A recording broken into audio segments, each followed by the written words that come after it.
بسم اللہ الرحمن الرحیم. السلام علیکم. پچھلے ویڈیو میں ہم نے بات کی حضرت اسحاق علیہ السلام اور حضرت یعقوب علیہ السلام کی تھوڑی سی. اس قصص الانبیاء کے ایپیسوڈ میں سیریز میں ہم بات کرنے لگے ہیں حضرت لوط علیہ السلام کی اور ان کی قوم کی. حضرت لوط علیہ السلام کی قوم وہ بدبخت اور ملعون قوم تھی جس نے ایک ایسی بے حیائی، فحاشی اور گناہ کا ایجاد کیا جو پہلے کسی قوم نے نہ کیا. تو اس ویڈیو میں ہم جانیں گے کہ اس نے ایسا کیا گناہ کیا اور وہ کیا کرتے تھے، کیوں ان پر اللہ کا عذاب نازل ہوا. اس سے پہلے بھی ہم ذکر کر چکے ہیں کہ حضرت لوط علیہ السلام ابراہیم علیہ السلام کے برادر زادہ ہیں، یعنی ان کے بھتیجے تھے. ان کے والد کا نام حاران تھا. حضرت لوط علیہ السلام کا بچپن حضرت ابراہیم علیہ السلام کے ہی زیر سایہ گزرا. ان کی نشو و نما حضرت ابراہیم علیہ السلام کی آغوش میں ہوئی تھی، اور اس ہی وجہ سے حضرت سارہ ملت ابراہیمی کے حضرت لوط اور حضرت سارہ ملت ابراہیمی کے پہلے مسلم ہیں. قرآن پاک کی آیت کا ترجمہ ہے، بس ایمان لایا لوط ابراہیم کے دین پر اور کہا میں ہجرت کرنے والا ہوں اپنے رب کی جانب. اور جب حضرت ابراہیم مصر میں تھے تو اس وقت بھی یہ ہم سفر تھے. تورات کے مطابق مصر کے قیام میں چونکہ دونوں کے پاس کافی ساز و سامان اور مویشی تھے، بڑے بڑے ریوڑ تھے، اس لیے ان کے چرواہوں اور محافظوں کے درمیان زیادہ تر کشمکش رہتی تھی. حضرت ابراہیم علیہ السلام کے چرواہے چاہتے تھے کہ اس چراگاہ اور سبزہ دار جگہ سے پہلے ہمارے ریوڑ فائدہ اٹھائیں، اور لوط علیہ السلام والے چاہتے تھے کہ اس پہ ہمارا حق پہلے سمجھا جائے. حضرت ابراہیم علیہ السلام نے اس صورتحال کا اندازہ کر کے حضرت لوط علیہ السلام سے مشورہ کیا اور دونوں کی صلح سے یہ طے پایا کہ باہمی تعلقات خوشگواری کے لیے اور محبت کو قائم رکھنے کے لیے یہ ضروری ہے کہ حضرت لوط مصر سے ہجرت کر کے شرق اردن کے علاقے صدوم اور عمورہ چلے جائیں اور وہاں رہ کر اور ابراہیم کی رسالت کا پیغام حق سناتے رہیں، اور ابراہیم علیہ السلام پھر واپس فلسطین چلے جائیں اور وہاں رہ کر اسلام کی تعلیم و تبلیغ کو سربلند کریں. صدوم اردن کی وہ جانب جہاں آج بحر میت یا بحر لوط واقع ہے، یہی وہ جگہ ہے جس میں صدوم اور عمورہ کی بستیاں آباد تھیں. اس کے قریب بسنے والوں کا یہ اعتقاد ہے کہ پہلے یہ تمام حصہ اب سمندر نظر آتا ہے، کسی زمانے میں خشک زمین تھی، اس پر شہر آباد تھا. صدوم اور عمورہ کی آبادیاں اسی مقام پر تھیں، اور یہ مقام شروع سے سمندر نہیں تھا. جب قوم لوط پر عذاب آیا اور اس سرزمین کا تختہ الٹ دیا گیا اور سخت زلزلے اور بھونچال آئے، تب یہ زمین تقریباً 400 میٹر سمندر سے نیچے چلی گئی اور پانی ابھر آیا. اسی لیے اس کا نام بحر میت اور بحر لوط ہے.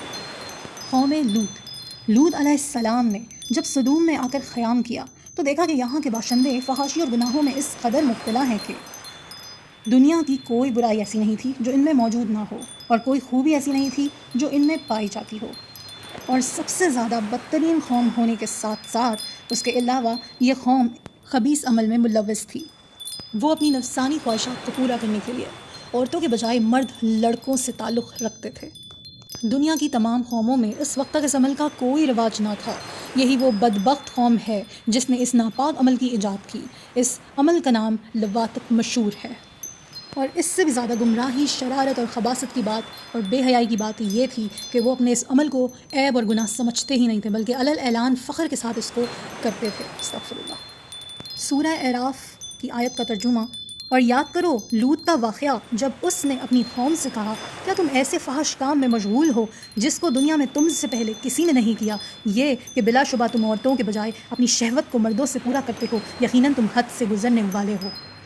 عبد الوہاب نجار کہتے ہیں کہ میں عبرانی ادب کی ایک کتاب میں ان کی بعض بدعمالیوں کا حال پڑھا ہے، جس کا خلاصہ یہ ہے: اہل صدوم کی یہ بھی عادت تھی کہ وہ باہر سے آنے والے تاجروں اور سوداگروں کے مال کو ایک نئے اور اچھوتے انداز میں لوٹ لیا کرتے تھے. چنانچہ ان کا طریقہ یہ تھا کہ جب کوئی سوداگر باہر سے آ کر صدوم میں مقیم ہوتا تو اس کے مال کو دیکھنے کے بہانے سے ہر شخص تھوڑی تھوڑی چیزیں اٹھا کر لے جاتا. تاجر بیچارہ حیران و پریشان ہو کر رہ جاتا. اب اگر اس نے اپنے مال کا شکوہ کیا اور رونے دھونے لگا تو ان لٹیروں میں سے ایک آتا اور ٹوٹی ہوئی دو ایک چیزیں دکھا کر کہنے لگتا: بھائی میں تو یہ لے گیا تھا بس، اور تمہاری یہ چیز موجود ہے. تاجر رنجیدہ آواز میں مایوس ہو کر یہ کہتا کہ بھائی میں اس کا کیا کروں گا، میرا تو سارا مال ہی لٹ گیا، یہ بھی تم ہی رکھ لو. اسی طرح ایک ایک کر کے آتے اور اس کے ساتھ شرارت کرتے اور اس کا تمام مال لوٹ لیتے. اسی طرح تمام لوگ اس کا مال ہضم کر جاتے اور اسے لوٹ گھسوٹ کے باہر بھگا دیتے. اب اسی کتاب میں ایک اور عجیب قصہ بھی نقل کیا ہے کہ ابراہیم علیہ السلام اور سارہ نے ایک مرتبہ حضرت لوط علیہ السلام کی عافیت و خیریت معلوم کرنا چاہی.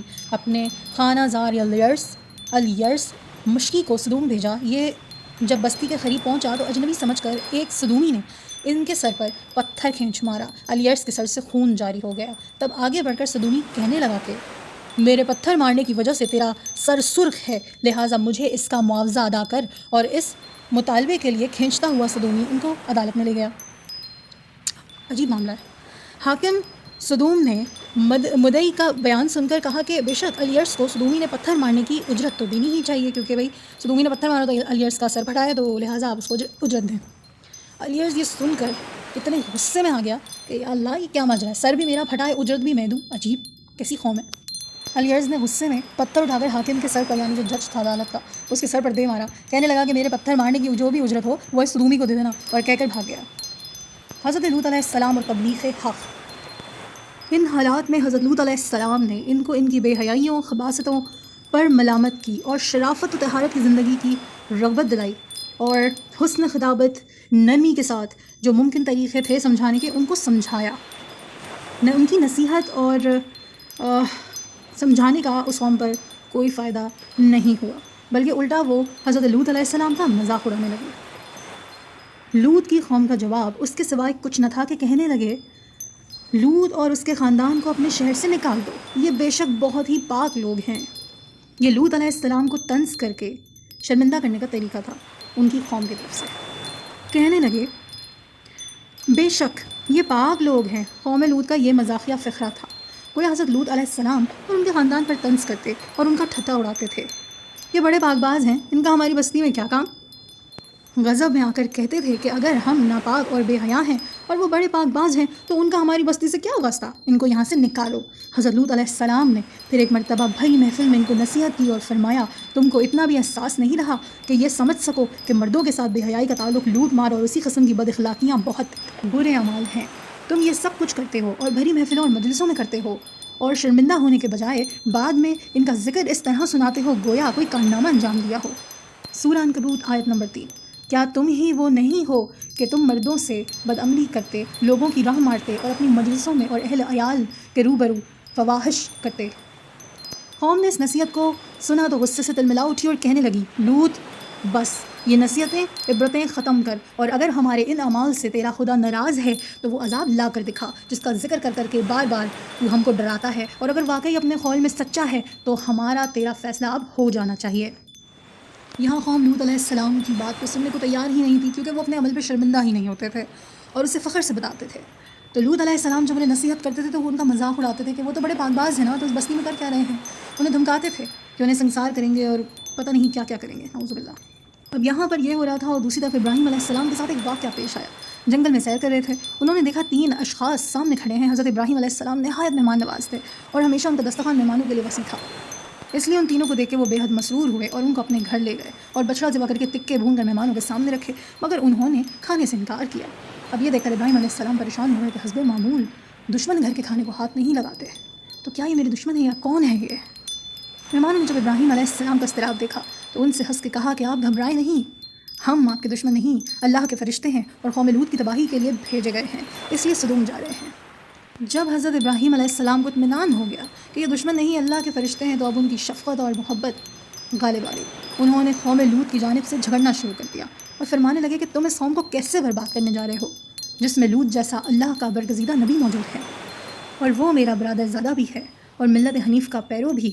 فرشتوں نے کہا ہم یہ سب کچھ جانتے ہیں، مگر اللہ کا فیصلہ یہی ہے۔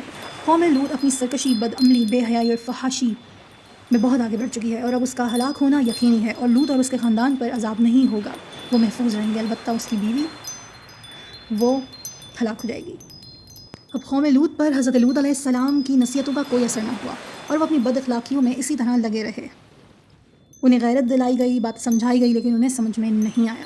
حضرت لوط علیہ السلام نے یہاں تک فرمایا، اتنی غیرت دلائی کہ تم ہی بات کو نہیں سوچتے کہ میں رات دن جو اسلام اور صراط مستقیم کی دعوت و پیغام کے لیے تمہارے ساتھ لگا رہتا ہوں، میں تم سے اس کی کوئی اجرت نہیں مانگتا، کوئی نظر و نیاز طلب کرتا ہوں، میرے پیش نظر تو تمہاری دینی اور دنیاوی سعادت و فلاح کے سوا اور کچھ بھی نہیں ہے، مگر تم ہو کے توجہ نہیں کرتے۔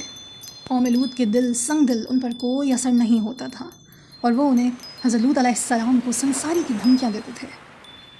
اب وہ فرشتے جو حضرت ابراہیم علیہ السلام کے پاس مہمان تھے اور انہیں اسحاق علیہ السلام کی خوشخبری دینے گئے تھے، وہ وہاں سے نکلے اور حضرت لوط علیہ السلام کے پاس صدوم پہنچے اور ان کے مہمان ہوئے۔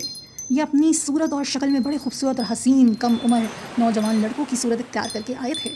اب جو فرشتے تھے وہ جانتے تھے کہ قوم لوط کن حرکتوں میں مشغول ہے، سو کیا ہوا، اللہ کا کرنا کچھ یوں ہوا کہ فرشتے خوبصورت مردوں کی شکل میں اس بستی میں داخل ہوئے، قوم لوط کے پاس۔ اور لوط علیہ السلام کے مہمان بنے. اب ہوتا تو ایسے ہے کہ مہمان دیکھ کے خوش ہوتے ہیں، لیکن لوط علیہ السلام پریشان ہو گئے. حضرت لوط علیہ السلام نے ان مہمانوں کو دیکھا تو گھبرا گئے اور ڈرے کہ بدبخت قوم میری ان مہمانوں کے ساتھ کیا معاملہ کرے گی، کیونکہ ابھی تک ان کو یہ نہیں بتایا گیا تھا کہ یہ اللہ کے فرشتے ہیں، انسان نہیں. اب لوط علیہ السلام یہ تو جانتے ہی نہیں تھے کہ وہ 3 خوبصورت نوجوان جو بستی میں آ گئے ہیں ان کے مہمان بننے، وہ انسان نہیں ہیں، فرشتے ہیں. اور بے شک قوم لوط ان کا کچھ نہیں بگاڑ سکتی تھی، لیکن لوط علیہ السلام جب یہ جانتے نہیں تھے تو وہ بے حد پریشان تھے کہ ان کے مہمانوں کے ساتھ اب یہ قوم کیا کرے گی. ابھی وہ اسی پریشانی میں تھے کہ قوم کو خبر لگ گئی کہ لوط علیہ السلام کے گھر میں تو بھائی 3 نوجوان حسین مہمان آ گئے ہیں، اور وہ ان کے گھر پر چڑھنا شروع ہو گئے. بلڈنگ ٹاپنے کی کوشش کی کہ یہ جو مہمان آئے ہیں ان کو ہمارے حوالے کرو، کیونکہ وہ جانتے تھے کہ لوط علیہ السلام نے اپنے مہمانوں کو چھپا لیا اپنے گھر میں، اور انہیں تو پتہ ہے ان کو پکڑ کے اور اپنی بے حیائی کرنی تھی، تو وہ ان کے گھر پہ چڑھ گئے اور ان سے مطالبہ کیا کہ مہمانوں کو ہمارے حوالے کرو. حضرت لوط پریشان ہو گئے. انہوں نے سمجھایا کہ تم میں سے کوئی بھی سلیم فطرت انسان نہیں ہے کہ وہ انسانیت کو برتے اور حق کو سمجھے. تم کیوں اس لعنت میں گرفتار ہو اور خواہشات نفس کے لیے فطری طریقے عمل کو چھوڑ کر اور حلال طریقے سے عورتوں کو رفیقہ حیات بنانے کی جگہ اس ملعون بے حیائی کے در پہ ہو. کاش میرے پاس صحیح طاقت ہوتی کہ میں تم سے نمٹ سکتا. اب یہاں ایسا نہیں کہ لوط علیہ السلام اللہ کے سوا کسی اور کی مدد کے طلبگار ہیں، بلکہ وہ جس طاقت کی بات کر رہے ہیں وہ اللہ ہی کی مدد کی بات ہے، کہ وہ اتنا پریشان ہو گئے ہیں کہ اب وہ اللہ تعالیٰ کی مدد چاہتے ہیں. حضرت لوط علیہ السلام کی اس پریشانی کو دیکھ کر فرشتوں نے کہا آپ ہماری ظاہری صورت کو دیکھ کر گھبرائیے نہیں، ہم اللہ کی طرف سے فرشتے ہیں اور آپ کی قوم پر عذاب کے لیے آئے ہیں، کیونکہ اللہ کا یہی قانون ہے کہ جب قوم حد سے تجاوز کر جائے اور باز نہ آئے تو عذاب یقینی ہے، وہ اب ان سے ٹلنے والا نہیں. آپ اور آپ کا خاندان عذاب سے محفوظ رہے گا، مگر آپ کی بیوی انہی بے حیاؤں کی رفاقت میں رہے گی اور ہلاک ہو جائے گی. آخر عذاب الہی کا وقت آ پہنچا. ابتدائے شب ہوئی تو فرشتوں کے اشارے پر حضرت لوط علیہ السلام اپنے خاندان سمیت دوسری جانب سے نکل کر سدوم سے رخصت ہو گئے، اور ان کی بیوی نے ان کی رفاقت سے انکار کر دیا اور راستے سے لوٹ کر سدوم واپس آ گئی. آخر شب ہوئی یعنی رات کا آخری حصہ. ایک ہیبت ناک چیخ نے اہل سدوم کو تاؤ بالا کر دیا، اور پھر آبادی کا تختہ اوپر اٹھا کر الٹ دیا گیا، اوپر سے پتھروں کی بارش کی گئی، ان کا نام و نشان تک مٹا دیا گیا. وہی ہوا جو گزشتہ قوموں کی نافرمانی اور سرکشی کا انجام ہو چکا تھا. لوط علیہ السلام جب پریشان ہو گئے کہ بھائی ان کے مہمانوں کے ساتھ کیا ہوگا، تو فرشتوں نے اب سمجھ لیا تھا کہ اب یہ بہت پریشان ہو گئے. تو انہوں نے لوط علیہ السلام سے کہا کہ آپ پریشان مت ہوں اور ہماری ظاہری صورت شکل پہ نہیں جائیں، کیونکہ ہم انسان نہیں ہیں، ہم اللہ کے فرشتے ہیں اور اس قوم پر عذاب کے لیے نازل ہوئے ہیں. تو جس مدد کو لوط علیہ السلام طلب کر رہے تھے وہ اللہ تعالیٰ نے ان کے لیے بھیج دی تھی. فرشتوں نے ان کو بتایا کہ رات میں جب لوط علیہ السلام کو اشارہ دیں گے تو لوط علیہ السلام اپنے گھر کے لوگوں کو لے کے وہ بستی چھوڑ کے چلے جائیں گے، اور پھر اس بستی پر عذاب الہی نازل ہوگا. لوط علیہ السلام کی بیوی جو کہ بے حیاؤں میں سے تھی اور وہ ہلاک ہو گئی کیونکہ وہ واپس پلٹ کے چلی گئی. ان کو کہا گیا تھا کہ جب وہ اس بستی کو چھوڑ کر جائیں تو کوئی مڑ کر پیچھے نہیں رہے گا، اور انہوں نے ایسے ہی کیا اور وہ وہاں سے رخصت ہو گئے. اور ان کی بیوی جو لوٹ آئی تو پھر اس عذاب کا شکار ہوئی. لوط علیہ السلام کی نصیحت میں یہ بھی شامل تھا کہ جب قوم بدکاری میں ملوث تھی تو انہوں نے کہا، انہیں شرم دلائی کہ میری قوم کی بیٹیوں کی طرف دیکھو، یہ میری بیٹیاں ہیں، ان سے رفاقت کرو اور اس بدکاری سے باز آ جاؤ. لیکن قوم نے یہ جواب دیا کہ اے لوط، کیا تم جانتے نہیں کہ ہمیں ان عورتوں میں کوئی دلچسپی نہیں ہے. یہ وہ بدبخت اور ملعون قوم تھی جس نے اس گناہ کا آغاز کیا، ایجاد کیا، اور اس سے پہلے کسی نے یہ گناہ نہیں کیا تھا کہ وہ ہم جنس کو استعمال کرتے تھے اور انہیں عورتوں سے کوئی مطلب نہیں تھا. تو رات میں ہے کہ حضرت لوط علیہ السلام اپنے خاندان کے سدوم سے ہجرت کر کے اور یازگر کی بستی میں چلے گئے جو سدوم سے قریب ہی آباد تھی. آفتاب نکلنے کے بعد یعنی جب سورج نکلا صبح ہوئی، انہوں نے سدوم کی جانب دیکھا تو وہاں ہلاکت اور بربادی کے نشانات کے سوا کچھ بھی نہیں تھا. حضرت لوط نے اس کو بھی چھوڑ دیا جہاں وہ گئے تھے اور اس کے قریب ایک پہاڑی پر جا کر آباد ہو گئے اور امن امان سے وہاں رہنے لگے اور وہیں انتقال کر گئے. تو آج دنیا میں بہت جگہ یہی بے حیائی، یہی فحاشی عام ہے اور لوگ اسے بغیر کسی شرم کے فخر سے کرتے ہیں، اور اس کا انجام پہلے کی قوم کو دیکھ کے ہم جان ہی چکے ہیں. جیسے کہ قابیل نے پہلا قتل کیا تو دنیا میں جب بھی کوئی قتل کرتا ہے اس کے اوپر اس کا آدھا عذاب پڑتا ہے. اسی طرح آج دنیا میں یہ گناہ جس طرح کثرت سے کیا جا رہا ہے تو وہ قوم جس نے اس کو ایجاد کیا ان پر اس کا بھی عذاب کتنا پڑتا ہوگا. ہمیں دنیا میں کوئی بھی گناہ ایجاد کرنے سے اور کوئی بھی پیدا شدہ پہلے سے موجود گناہ پر عمل کرنے سے ڈرنا چاہیے، کیونکہ اللہ تعالیٰ جب ہمارے دل پہ مہر لگ جاتی ہے اور ہم صحیح غلط میں فرق نہیں کر پاتے تو عذاب الہی نازل ہوتا ہے اور ہم اس سے بچ نہیں سکتے. تو بہتر ہے کہ قبر کے عذاب سے، دوزخ سے، جہنم سے چھٹکارے کے لیے اور اپنی بخشش کے لیے دعا کی جائے اور ایسے گناہوں سے باز رہا جائے. اللہ تعالیٰ نے مرد کے لیے عورت کو حلال کیا ہے نکاح کے ذریعے، عورت کے لیے مرد کو، تو پھر ایسی بے حیائی کرنے کا کیا فائدہ جس سے ہم اللہ کی نظر میں گر جائیں. تو یہ تھا قوم لوط کی داستان، اس کا واقعہ. آپ سے ملیں گے کسی اور واقعے کے ساتھ اللہ نگہبان.